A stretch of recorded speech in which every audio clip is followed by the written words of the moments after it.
ஒரு சோஃபாவை எப்படி பார்த்து வாங்கணும், அந்த சோஃபால என்னென்ன மெட்டீரியல்லாம் யூஸ் பண்றாங்க அப்படின்னு நெறைய வீடியோ போட்டுட்டு இருக்கோம். அந்த வீடியோல இன்னைக்கு வந்து மெமரி ஃபோம் பத்தி தான் பேச போறோம். மோஸ்ட்லி நம்ம வந்து இதுக்கு முன்னாடி பியூ ஃபோம் பத்தி பேசியிருந்தோம். அதே மாதிரி வந்து ஹை டென்சிட்டி ஃபோம் பத்தி பேசியிருந்தோம்.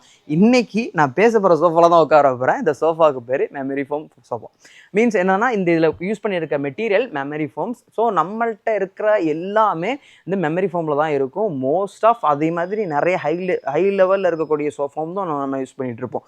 ஸோ இந்த ஃபோமை நீங்கள் எப்படி கண்டுபிடிக்கணும்னு சொல்லி தரேன். அதாவது இன்கேஸ் நீங்கள் இந்த இடத்துல உட்காடுறீங்க, உங்கள் பாடி வெயிட்லாம் எல்லாமே உட்காருது அப்படிங்கும்போது நம்ம எவ்வளோ ஃபோர்ஸ் பண்ணி இந்த ஃபோம் அழுத்தினாலும் 2-3 செகண்ட்ஸ்லேயே வந்து அதோட டைரக்ட் பொசிஷனை வந்து அடைஞ்சிரும். ஸோ இந்த மாதிரி ஃபோம் வந்து ரொம்ப நல்லது. இன்கேஸ் உங்களுக்கு முதுகு வலி இருக்குது, அதே மாதிரி நான் ரொம்ப நேரம் சோஃபாவில் உட்காந்துருக்கணும், ஒரு படம் பார்க்குறதா இருந்தால் கூட ஒரு டிவியில் பார்த்து சோஃபாவில் பார்த்து உட்காரும்போது அந்த அந்த டென்ஷனே உங்களுக்கு இருக்காது. நம்ம உட்கார்ற டென்ஷனே இருக்காது. ஸோ அந்த மாதிரி ஃபோம் வந்து வாங்கி யூஸ் பண்ணுங்கள். உங்கள் ஹெல்த்துக்கும் நல்லது. அண்ட் தென் அதோடைய லாங் லைஃப் வந்து நிறையா வரும்.